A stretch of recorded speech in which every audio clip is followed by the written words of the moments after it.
Aquí estamos detrás de papel picado, se siente el Día de Muertos que se acerca. Nuestro programa especial, primer capítulo, se llama Día de Muertos. Es un programa para hablar de la muerte, para poder enfocar la muerte desde un lugar diferente, poder hablar de la muerte sin tabú. Y estamos en la semana, los días previos al Día de Muertos, donde ocurren muchas cosas que a veces no conocemos. Y aquí estoy con mi querida compañera Connie Hunter para hablarnos sobre ese programa. Connie, cuéntanos, ¿cuál es el menú de hoy? Hoy, 27 de octubre, ¿de qué vamos a hablar? Hola Thierry, hoy vamos a hablar de la muerte de las mascotas. El día 27, como parte de la tradición mexicana, se honra a los animalitos que nos han acompañado en la vida y se les hace un altar de muertos. Entonces, ese es el tema que por esa razón nos hemos inspirado en la cultura mexicana y es con el que yo quisiera arrancar. ¿Cómo ves? Qué bueno esto. Ya el altar de muertos. Voy a ver si pongo alguna foto ahí de altar de muertos porque en los otros países no necesariamente están acostumbrados a ver los altares de muertos al estilo mexicano. Ahí detrás de nosotros hemos reproducido un poco los colores, las banderitas, las calaveras, ¿no? Lo que es un pequeño altar de muerto.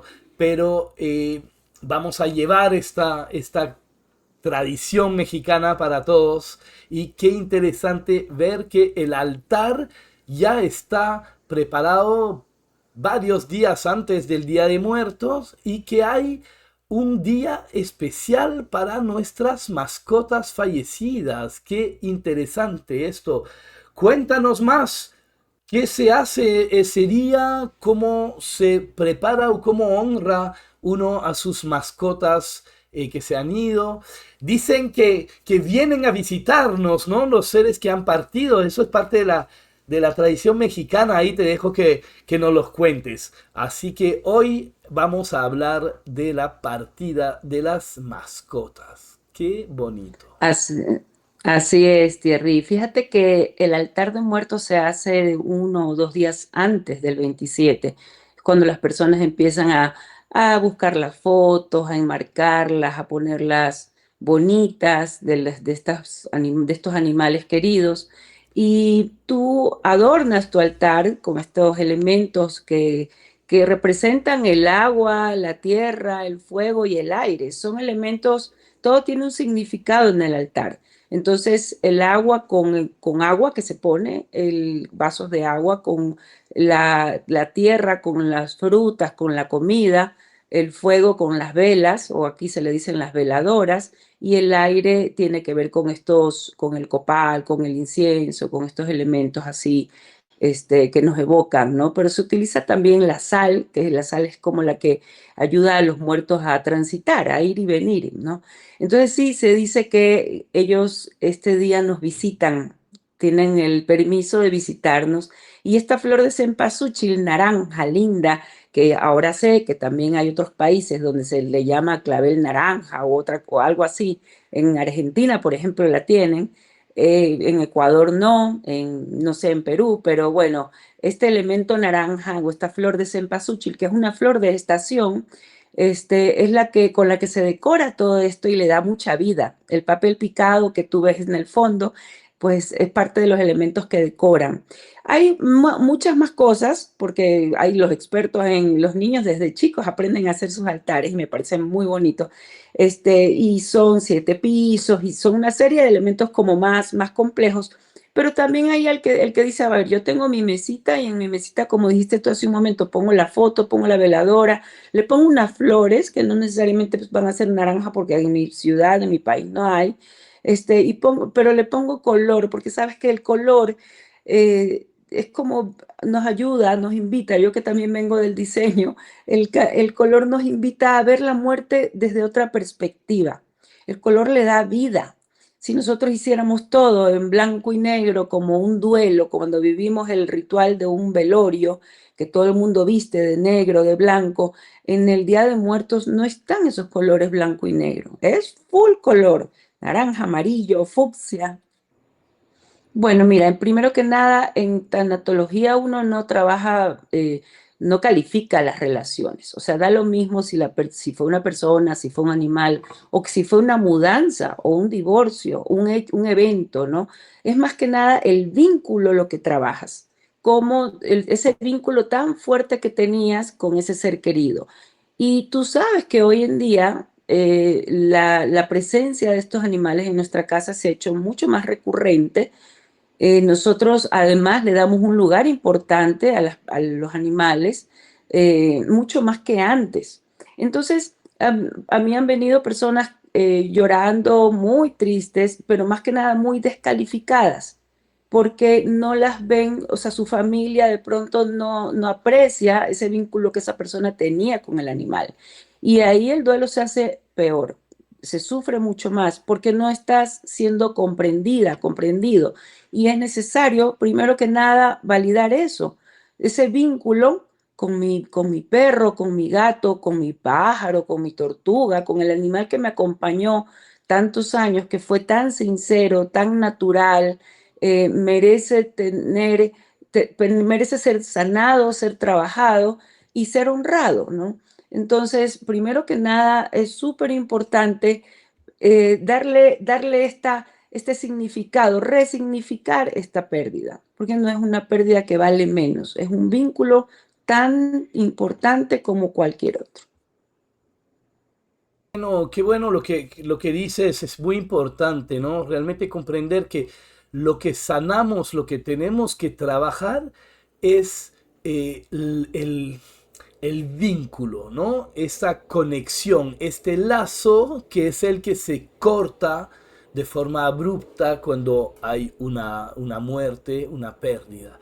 Hablas de que hay que resignificarlo, resignificar la pérdida. Explícame un poquito más qué quieres decir, cómo es resignificarlo. Fíjate que a esto le llaman el último paso del duelo, ¿no? Porque ahí vienen las etapas de duelo de Elizabeth Kubler-Ross, que ya habla de primero lo que haces es que lo niegas, no, no puede ser, esto no le puede estar pasando, mi perro no tiene esa enfermedad. Luego viene la otra etapa en la que tú negocias, empiezas a negociar. Y el que el doctor lo vea, que le hago homeopatía, que le hago una terapia diferente, que le doy no sé qué, empiezas a negociar para que esto no ocurra. O sea, empiezas a tratar de detenerlo, ¿no? De a todo, incluso hasta hacer promesas. Si se cura, Dios mío, yo voy a hacer tal cosa, voy a dejar de hacer tal otra, voy a empezar a ayudar a rescatar animales. Entonces empiezas a negociar, ¿no? Con tal que no se te vaya tu ser querido. Luego viene esta etapa en la que tú, como ves que no resuelves nada, que no está pasando nada para detener el proceso, entonces viene una depresión. Y no es una depresión que tiene que ver, no es una depresión crónica, no es una depresión, no es una enfermedad. Estamos hablando de una etapa, o sea, es decir, transitamos por esa depresión, por esa tristeza profunda, ¿no? En la que decimos, no, he hecho de todo y este ser querido no logra sanar. Entonces, de ahí vamos poco a poco llegando a una aceptación de este proceso y de decir, bueno, también pasamos por la rabia, una rabia, un coraje de que no puede ser, esto no me puede pasar a mí. No son etapas una tras otra, nosotros transitamos por esas emociones, ¿no? Incluso volvemos a la negación, volvemos y luego volvemos a la rabia, pero cuando ya pasamos a la aceptación, bueno, ok, este ser querido se va a ir, va a llegar a su fin. Y posteriormente, como última etapa, que no fue una etapa de duelo de la que habló Elizabeth Kubler-Ross, sino un pupilo de él hablaba de resignificar la muerte. Y esto es algo que sale recién hace, no sé, 4 o 5 años quizá, en la que ya le damos un sentido un poco basándonos un poco en la logoterapia, ¿no? En la que le encontramos un sentido a la vida, también le encontramos un sentido a esa muerte, porque encontramos un sentido a esa relación, a esa vida que tuvimos con ese ser querido. Entonces, por eso a mí me gusta saltarme y hablar de resignificar, pero obviamente es todo un proceso. El que está al principio en una etapa de depresión, tú no le puedes hablar de resignificar nada todavía, ¿no? Hay que acompañarlo en ese proceso del duelo hasta que ya lo haya asumido, ya lo haya llegado a aceptar y luego a resignificarlo. Entonces ahí, volviendo a tu pregunta, es súper importante en la resignificación encontrar qué cosas aprendiste de esta relación, de este vínculo. A mí me encanta, por ejemplo, yo tuve la experiencia personal de pérdidas de mascotas que quise, adoré muchísimo. Y la primera fue aquí en México, una perrita rescatada, adoptada en un parque. Pero era una raza y un tipo de perro que a mí me daba miedo. Entonces, me daba, no miedo, terror. Era un perro mezclado, parecía que con esta raza. ¿Cómo se llama esta raza que es como que la tiene, el pitbull, que la tachan de agresiva? Bueno, esta perrita tenía de labrador, de golden y parece que de pitbull, negra, con una manchita blanca, muy típico de México. Tú ves en la calle muchos perritos como ella, pero yo siempre digo que la mía fue la más hermosa, la más bella, la más guapa, ¿no? La Claro que sí. perfecta. Fue y además inteligente, brillante. Y ella, yo cuando empecé todo mi proceso de tanatología por esta pérdida, llegué a comprender que ella vino a mi vida a enfrentarme ese miedo, a ese tipo de perros de los que yo tenía un prejuicio y tenía miedo. Y me di cuenta de que son tan amorosos o hasta más, y pude acompañarla en su proceso, porque además fíjate que hay un tipo de duelo en el que tú acompañas mientras el animal o el ser querido aún está vivo. Esto te quería decir, te corto, porque ahí hablas de esa curva que solemos conocer, hablar, ¿no? De que la negación, que, ¿no? Que las culpas, el enojo, ¿no? La tristeza. Pero tú nos hablaste de todo esto con el animal todavía en vida, ¿no? Que entras ya en esto con, por ejemplo, el diagnóstico de una enfermedad, decía, es como si fuese como un preduelio, no sé, estoy inventando, pero ya nos hablas de la misma curva que se repite una vez que ya hay el fallecimiento de la mascota. Porque ahí quiero que me aclares bien esto, porque ahí me hablaste de como un duelo en vida de alguna forma. Eso me Sí, gustaría aclarar. A ver, buenísimo. cuéntame. Excelente pregunta, porque ese es un duelo anticipado. En mi caso, yo viví un duelo anticipado y se vive pues con seres queridos que están atravesando una enfermedad que ya sabes que para dónde va, que no tiene marcha atrás, como es el cáncer. En el caso de ella fue un linfoma. Y desde que recibimos el diagnóstico, hicimos todo, pasamos un largo periodo de negación hasta el día que partió. Nosotros vivimos el proceso de duelo con ella en vida.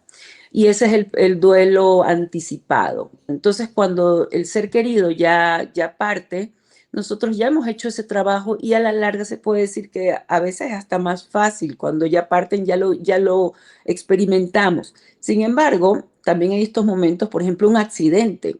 Cruzó la calle tu perrito y lo atropellaron, ¿no? Vives todas esas etapas de duelo. Igual las vives. ¿Por qué? Porque primero, pues también está esa negación. Primero que nada está este, este shock, ¿no? En este Claro, no shock lo puedo está la creer. ¿Qué negación. pasó? No, no pasó. Sí, en sí, no es mi perro, lo llevo al veterinario y seguro que lo van a revivir. No puede ser, es que se desmayó, no está muerto. Eso pasa también cuando los envenenan o cuando los encontramos y no sabemos la causa de su muerte, simplemente los encontramos que murieron. Entonces lo niegas, lo llevas al veterinario y tratas de hacer todo lo posible y no logras recuperarlo. Ese tipo de duelos son a veces más complejos porque fueron abruptos.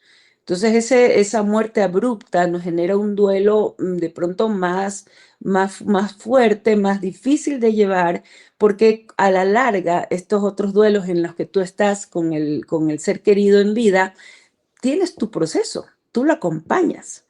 Y para mí, en mi caso, fue súper bonito porque pude decirle cosas lindas, porque pude acompañarla en todo, y agradezco que haya sido así. Y a veces cuando compartíamos este tipo de cosas con una amiga, que en cambio su ser querido era su padre y el mío, y yo le decía, yo prefiero que la persona tenga un infarto y se muere. Y me decía, no creas, yo preferí este Yo proceso de meses. quiero comentarte algo sobre esto. Esos dos duelos yo los veo en consulta también mucho, que ahí me salgo de animales, pero como hemos dicho, duelo es duelo, que sea un animal o no, pero el duelo anticipado lo he visto mucho con enfermedades largas. Ese duelo en vida, donde el momento de la muerte llega a ser una liberación para el cuidador, porque ya hubo la negación, ya hubo todo, la cólera, la culpa, todo, ya aceptaron lo inevitable que cuando ocurre, más bien como termina ya el duelo y viene la liberación. Y he visto los duelos, como tú dices, por accidentes, donde te arranchan abruptamente a tu ser querido y eso es, yo me atrevería a decir, mucho más desgarrador porque el otro como que da tiempo de procesar y digerir todo esto, porque hay una lenta degeneración, digamos, que lleva hacia el momento de la muerte, que en el otro es... Yo me acuerdo siempre de esa historia donde el esposo salió ahí con la pasta en la mesa, salió a comprar el parmesano y no volvió, porque le atropelló un auto abajo. Se quedó ahí ahumando los espaguetis y ya, ¿no? No regresó, no regresó a comer, ¿no? Entonces es algo que, claro, mucho más chocante, diría, que lo otro. Eh, Otra pregunta que te quiero hacer, y eso me parece muy interesante y no la había hablado realmente, siempre hablamos de esa curva y de las emociones, de la negación, de la culpa, del enojo, etcétera, etcétera. Pero tú me comentas que no es que uno va transitando esa curva de forma lineal, que primero hay el shock y la negación. Bueno, en general la negación sí está primero, pero luego uno puede avanzar hacia otras emociones y puede volver a la negación y volver a saltar a la culpa y al enojo. Podemos, no es una línea de tiempo esa curva. Entonces, háblame un poco sobre esas fases y cómo pasamos de una fase a la otra y comprender un poco la vivencia del duelo. Perfecto, mira, nosotros efectivamente es como tú lo dices, no es lineal y eso todos los que han vivido la experiencia de la pérdida saben que de pronto viene, por ejemplo, una fecha importante, el cumpleaños o el día que lo adoptaste, el día que lo rescataste o el día de Navidad, un día que para ti con ese vínculo significaba mucho. Ahí es cuando todo se puede desarmar. Entonces, parece mentira, pero ahí es cuando puedes volver a la depresión. La depresión es como puede ser recurrente en esas fechas. Entonces, este, ahí viene nuevamente el trabajo del manejo de las emociones. La idea no es no sentir, la idea es ver lo que sientes, ver ese dolor, ¿no? Y Digerirlo, observarlo y integrarlo. observarte, ¿sí? Entonces, cuando lo observas, incluso hasta para poder identificar qué lo evocó, qué fue lo que detonó para que esto surgiera. Entonces, cuando tú te encuentras con eso, le empiezas a encontrar como, te empiezas a ser amigo de eso. Esa emoción, esa que surgió, incluso puede aparecer culpa. Entonces, ese sentimiento de culpa, porque resulta que encontraste un gatito igualito al gatito que tenías, y empezó tu mente a divagar y a hacer tu búsqueda, ¿no? De todas tus emociones. Entonces, encontrar eso es importante, porque allí es cuando puedes cortar ese círculo vicioso en el que vas a caer. Cuando tú te enfrentas a eso, es cuando dices, bueno, a ver, este, tengo que trabajar la culpa, tengo que trabajar el miedo, porque de pronto te surge miedo, resulta que ya saliste, ya cerraste el ciclo con el animal que se te fue, pero rescatas a otro y resulta que no quieres que salga a la calle porque sabes que lo pueden atropellar. No, sabes porque tienes la experiencia previa, pero entonces hay un shock que todavía tienes que trabajar para evitar que se convierta en un trauma, porque eso ya va a otro nivel, ya ese ya no lo maneja, nosotros no lo manejamos en tanatología, eso ya lo manejamos a nivel psicológico, así como una depresión profunda y crónica, ya se maneja a nivel de pronto psiquiátrico, pero en tanatología es cuando todo esto está relativamente fresco dentro de un periodo además, y el periodo de tanatología es hasta 2 años. Ahí es cuando lo trabajamos con las herramientas que nos da la tanatología. Entonces, en este proceso de estas etapas, sí, permitirnos volver a sentir porque es algo natural, pero no quedándonos en esa melancolía que nos puede llevar a una depresión, sino observando la emoción para poderla soltar. Y ahí es cuando vienen rituales, pequeños rituales que uno hace en tanatología y que los podemos compartir además, para que uno lo pueda trabajar desde su casa y A desde su ver, propia pérdida antes de en ver la intimidad de su rituales, casa. quiero retomar un poco lo que acabas de decir, antes de cambiar de temática. Entonces, la importancia de aceptar lo que sentimos, porque yo veo en consultas de la gente que me dice que no quiero sentir, no quiero sentir porque sufren, pero claro, no sentir no es de personas vivas, ¿no? Nosotros Claro. sentimos. Entonces, no temerle al dolor, no temerle a la culpa, al enojo, al miedo, sino poder mirarlo, reconocerlo para poder trabajarlo. Ahí tenemos las flores de Bach que nos ayudan un montón en esos momentos para trabajar cada una de esas emociones, y cuando vuelves a saltar a otra, cambias de flor y vas trabajando lo que vas viviendo, ayudándote a digerir, integrar esas emociones y poder atravesar, digamos, ese duelo y salir reforzado, digamos, y salir bien de esto. Muchas veces queremos huir del dolor, nos escapamos en el trabajo, nos escapamos en cualquier cosa, eh, no queremos sentir ese dolor, pero el duelo duele. ¿No? El duelo duele, viene con tristeza, viene con pesar, viene con dolor, viene con enojo, viene con culpas, viene con una serie de emociones, no todas a la vez, pero como hemos visto, podemos ir saltando de una a la otra y es muy importante poder atenderlas con las herramientas que uno quiera. Aquí les hablamos de tanatología, les hablamos de flores de Bach, porque pues es lo que trabajamos nosotros, pero terapéuticas para ayudar a manejar emociones y manejar el duelo, existen algunas otras. ¿Ah?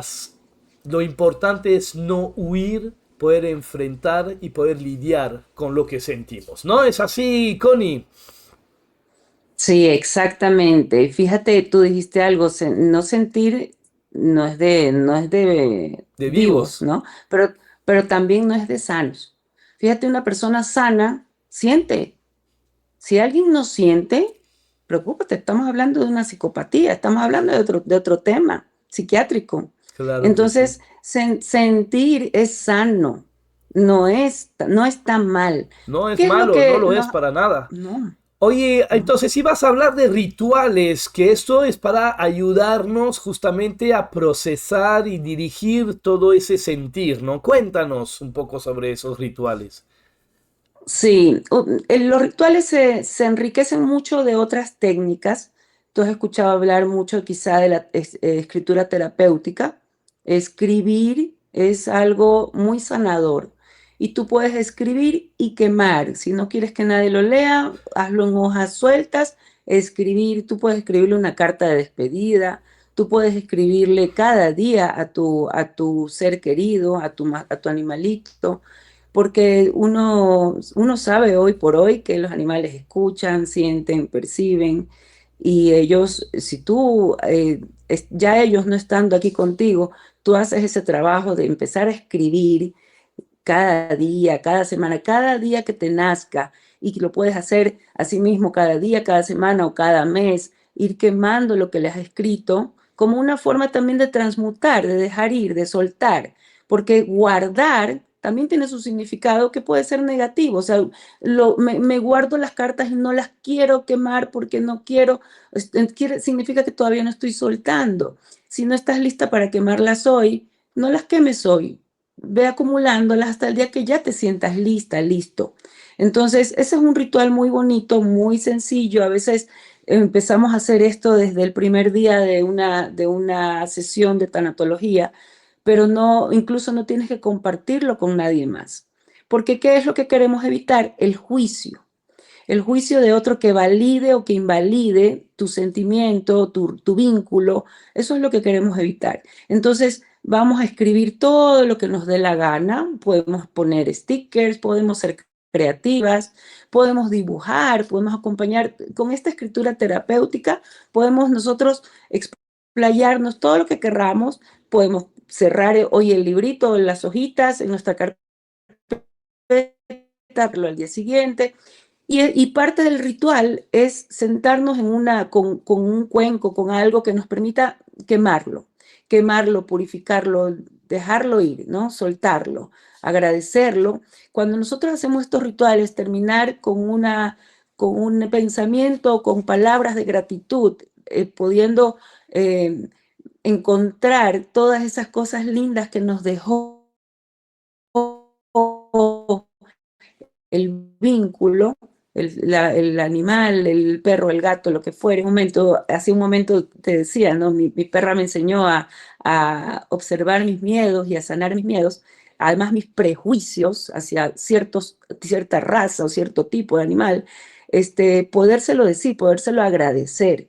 Entonces, cerrar, esa es una pequeña, sencilla, algo muy que lo puedes hacer incluso en esta Semana de Muertos, lo puedes hacer hoy, porque hoy es un día perfecto para hacerlo, porque él va a tener su altar. Y otro ritual es ese, hacerle un altar, que se lo puedes hacer para el día de su cumpleaños, para el día que cumple un aniversario de pronto de vivir en casa, un día que signifique para ti. Poderle hacer un pequeño altar, poderle hacer un pequeño homenaje a esa mascota, ponerle algo o incluso tú puedes tener una foto hermosa que te recuerde su vida, no su muerte, su vida, o sea, cualquier etapa de su vida, de pronto el día que te la regalaron, el día que cumplió su primer año contigo, X, cualquier día, y tenerla impresa, tenerla enmarcada y tenerla en un lugar que para ti sea importante, para que tú puedas verla y honrarla, más que nada para honrarla. Si tú percibes que tus emociones y tus pensamientos aún están vinculados con una culpa, con un miedo, con una tristeza profunda, entonces observa esa emoción para que la puedas trabajar, pero tenerlo allí, viéndolo, te va a ayudar a poder encontrar esas emociones, observarte a ti y poderlo honrar. Siempre que tú, y eso es algo que me gusta decirlo en tanatología, siempre que tú percibas esos pensamientos que pueden ser de pronto más tristes, más de pronto enojones, conviértelos en una palabra de gratitud. Entonces voy a resumir lo que acabas de comentar ahí. Acabas de comentar dos prácticas que son muy buenas en esa época para honrar, trabajar sobre la pérdida de la mascota. Uno, comentas de que hacerle un altar, ya que hoy 27 de octubre se honra las mascotas que hemos perdido y que ese mismo altar también lo podrías hacer el día de su cumpleaños, ¿no? O un día como hoy, que según la tradición mexicana de nuevo se honra las mascotas que se han ido. Y lo otro que nos comentas es la escritura como herramienta terapéutica. Escribirle una carta hacer un ritual donde puedes escribir cosas que si no deseas guardar o que se lean, que lo lean otras personas, después quemarlas. Puedes escribir pequeñas cosas, ponérselas en el altar y luego quemarlas. O simplemente cada día ir escribiéndole una cartita a tu mascota como para poder de nuevo generar esa conexión y sanar ese vínculo. ¿Qué más nos cuentas, querida Connie? ¿Qué más? Hemos hablado entonces de los duelos, tipo de duelos que algunos son como anticipados cuando hay un diagnóstico previo que es inevitable. Hemos hablado del duelo más impactante, repentino. Hemos hablado de la importancia de vivir las emociones que vivimos, de la curva que siempre se trabaja en el duelo, de las diferentes emociones y fases de esa curva, las cuales uno puede pasar de una a la otra, no es algo lineal, y estábamos entonces viendo herramientas para poder integrar y vivir todo ese duelo, como los dos pequeños rituales que acabamos de mencionar. ¿Qué más podemos decir hoy día de honrar a nuestras mascotas fallecidas? Mira, algo muy bonito que nos ayuda a sanar los duelos de nuestras mascotas, de nuestro ser querido, es la expresión creativa. Escribir poemas, redactar un cuento que cuente tu historia, una etapa bonita de tu vida con esa mascota, ilustrarlos, dibujarlos, pintarlos, hacerles una pieza de cerámica, algo, o sea, la expresión creativa parece mentira, pero nos ayuda a sanar con alegría las cosas, nos ayuda mentalmente a tener otra perspectiva del vínculo y a poder permitir que surja la alegría, que surja el amor, porque en medio del dolor puede haber alegría. En medio del dolor puede haber esa expresión creativa y de amor. Entonces, eso lo puedes hacer hoy. Alegría, ¿no? La alegría del recuerdo, la alegría de lo vivido, la alegría de ese vínculo que fue y que sigue existiendo, aunque la mascota haya fallecido. Que por eso antes hablamos también de los colores y todo. En nuestra civilización occidental la muerte es oscura, es negra, no hay que hablarla, da miedo, es tabú, pero realmente hay que romper con esto y poder vivir la muerte desde un lugar más alegre, más de nuevo, más desde la honrar el vínculo que es, que fue y que será, más que lamentar casi de forma egoísta el dolor que yo tengo porque te has ido, ¿no? Sino poder Exacto. honrar ese vínculo y ese dolor, enfrentarlo y entender que es parte de esa fase, digamos, de vivirlo. Qué bonito, ¿eh? Qué bonito eso. Sí, y sabes que cuando tú haces algo así, como lo que hemos hablado, te empiezas a liberar de todas esas emociones negativas y ahí es cuando puedes resignificarlo. Ahí es cuando le empiezas a encontrar un sentido a eso y puedes empezar incluso a vincularte, a relacionarte con otros seres que pueden ser hasta afines, parecidos o, por ejemplo, si estamos hablando de mascotas, otros animales a los que tú puedas ayudar, acompañar, o a personas a las que puedas acompañar en sus pérdidas, en sus procesos. Cuando tú esta experiencia la resignificas, es cuando empiezas a actuar. A eso voy. Qué Entonces bonito. empiezas a actuar y es exacto, es muy bonito. Y es cuando vienen personas que hacen de pronto fundaciones o que hacen acciones para ayudar a perritos que están en la calle, por ejemplo, o a gatos que se han accidentado, que han sido atacados. Y entonces ahí viene toda una labor que lo haces un poco en homenaje a ese vínculo, a ese ser querido, y lo haces hasta cierto Desde, punto, hay una permanente sanación emocional ahí, ¿no? sí. Desde la creatividad, me encantó esto de utilizar los dones que tengas. Mira, mi cuñada que acaba de perder una de sus mascotas, uno de sus hijos, hace muy poco. Ella hace amigurumis, por ejemplo, ¿no? De crochet y ha hecho un pequeño amigurumi de su perro que está ahorita en su Qué altar. Ayer me lindo. mandó una foto de su altar.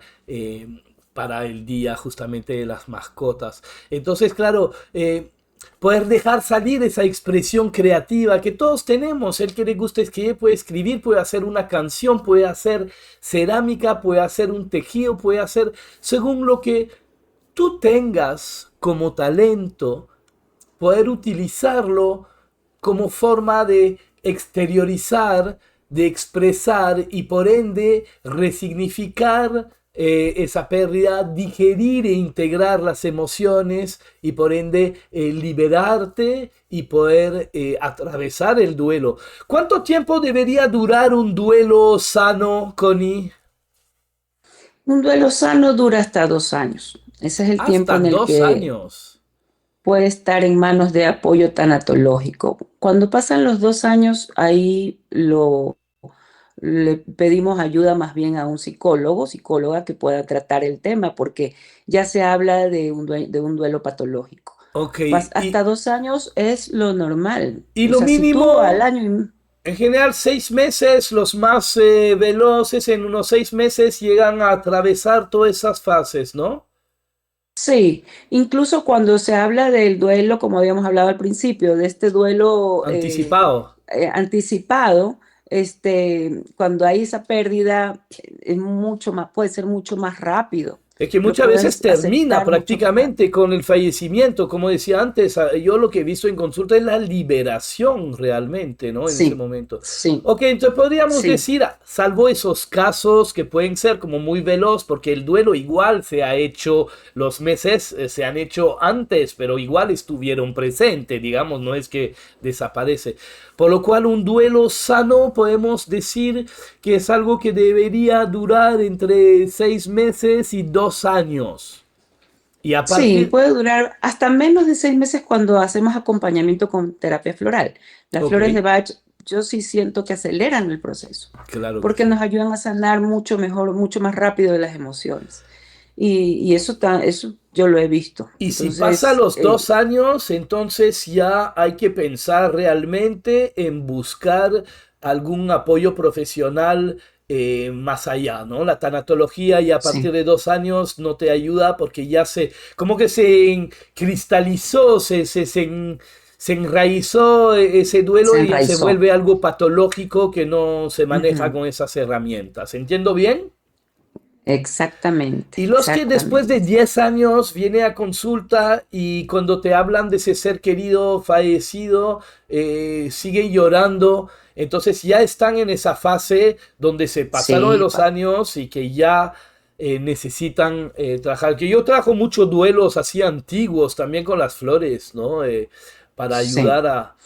Muchas veces Ay, uno cree que no expresar, no llorar y no sufrir es hacerse fuerte, pero realmente no expresar, no sufrir y aguardar todo es una bomba de tiempo que te va a carcomer por dentro. Eso es un poco mi opinión. ¿Cómo lo ves tú?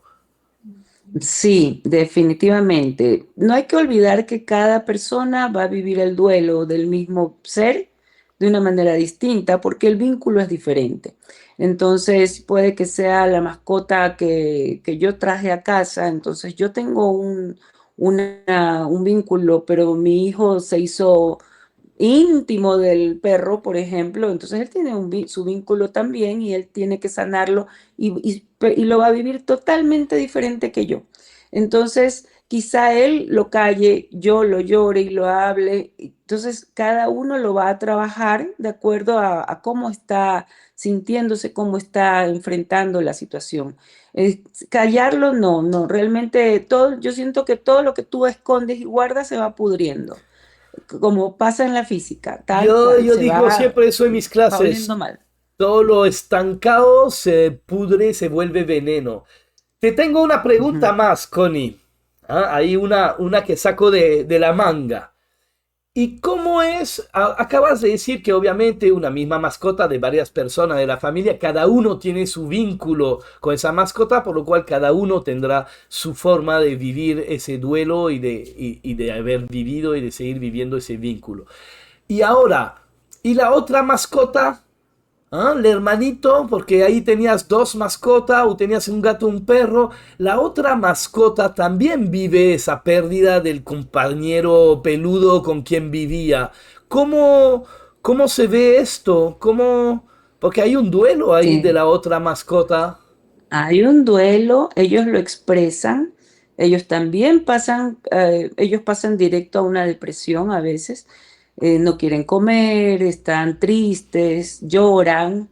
Me acuerdo que mi otro perro se sentaba en media sala a llorar, no quiso comer en 4 días, entonces sí se deprimen mucho y ahí hay que apoyarlos. Para mí ahí lo que me sirven son las Las flores, flores, claro que las flores sí, de Bach. claro que sí. Sí. Porque con ellos, primero que no se sientan solos, que estén acompañados, si ha habido un vínculo fuerte entre ellos, si compartían todo, por ejemplo, en mi caso, no dejarlos solos en ese tiempo es importante. Extrema a ellos les va a entristecer mucho más y hay que ayudarlos, hay que acompañarlos y hay que sacarlos a caminar, hay que darles vida de alguna forma.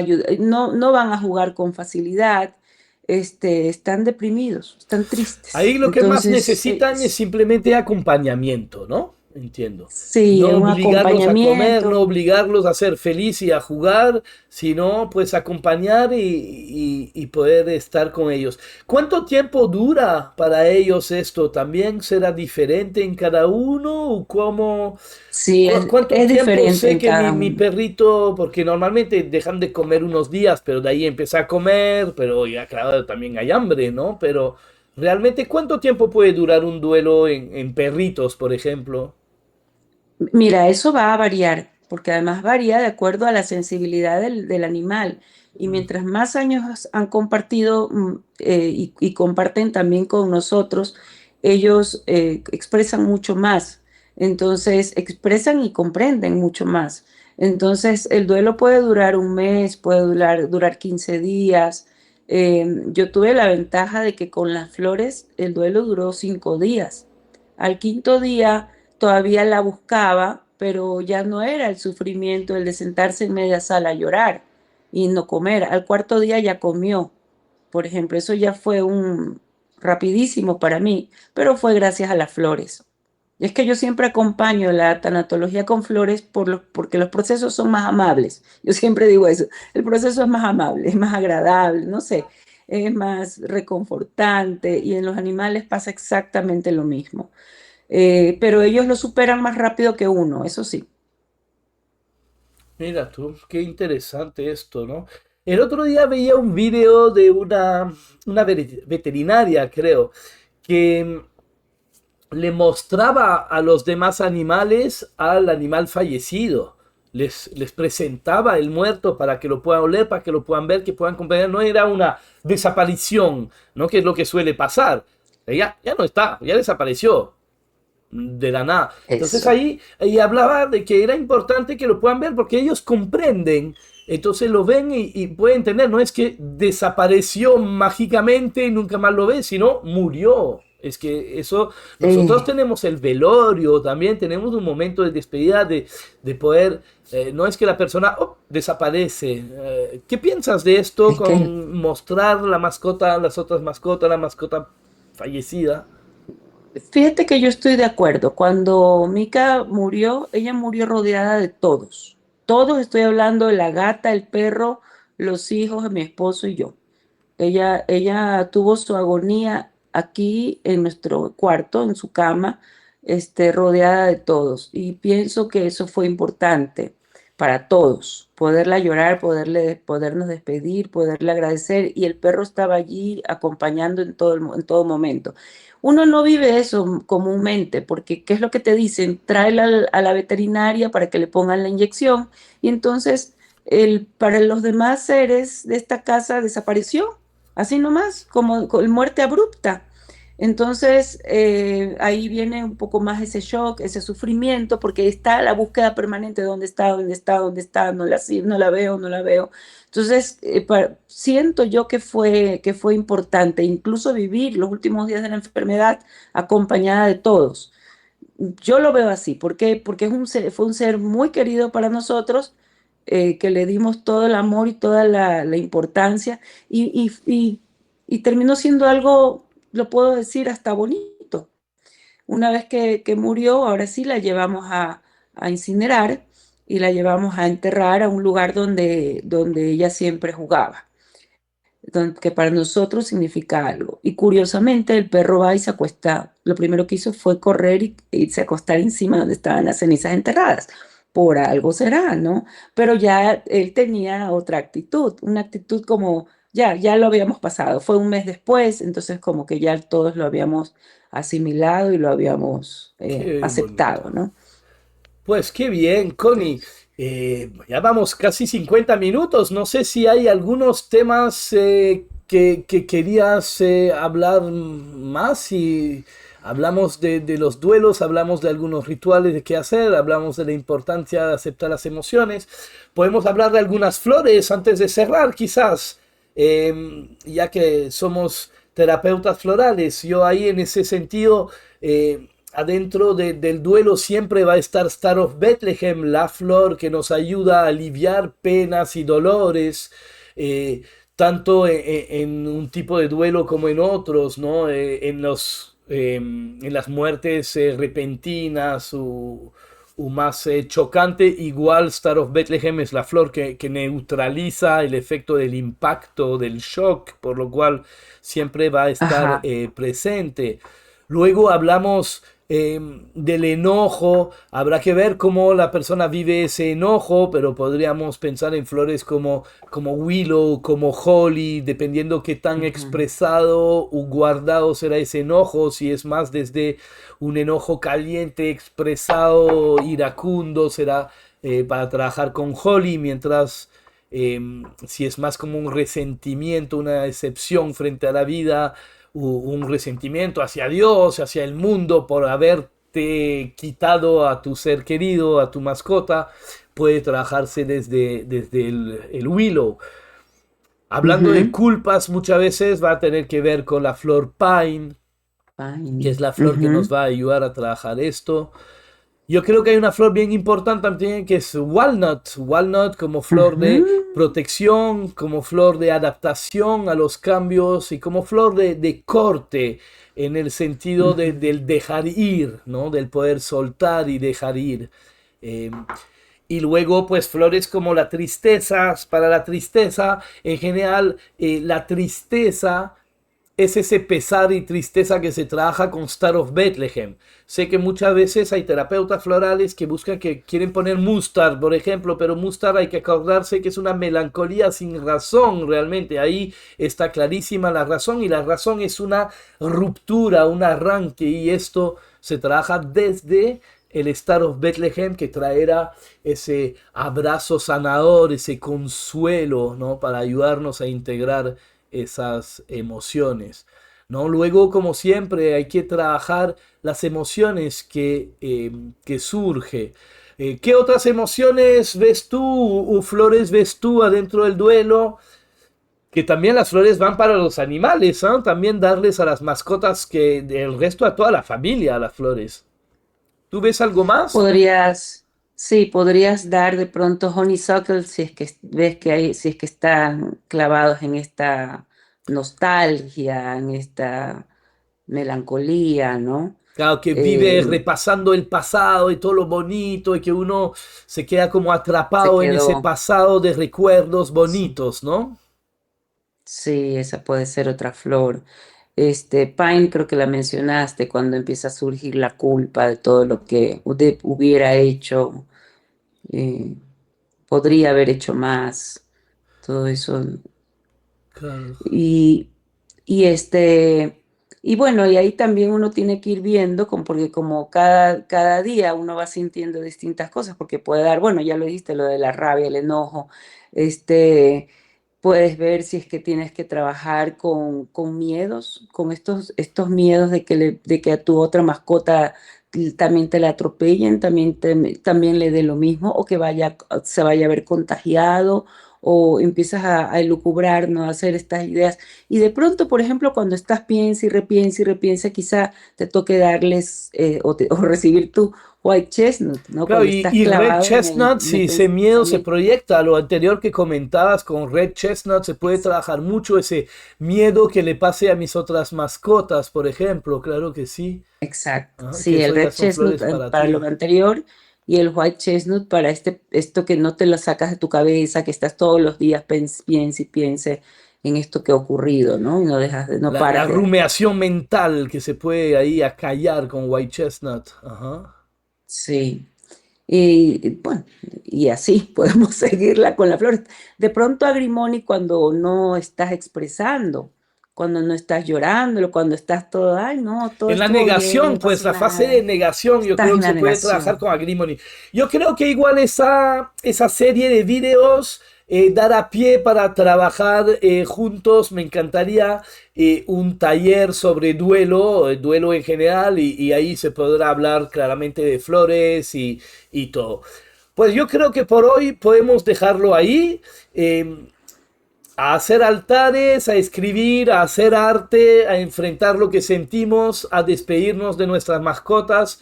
Hoy les viene a visitar, hoy puede revivir ese vínculo y sanar las partes que todavía falta.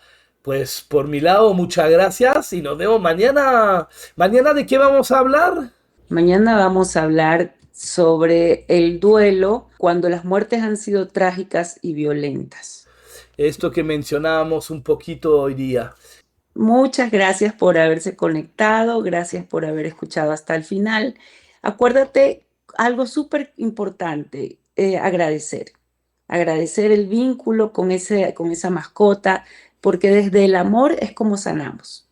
Agradecer por haber compartido su vida con nosotros y recordarnos el día de hoy y siempre que venga el recuerdo de esta mascota a nuestra vida, que su amor sigue vivo en nuestro corazón y que con eso nos quedamos. Qué lindo. Pues muy bien, muchísimas gracias. Ya nos vemos mañana para continuar esa Nos preparación vemos del mañana. Día de Muertos. Muy bien.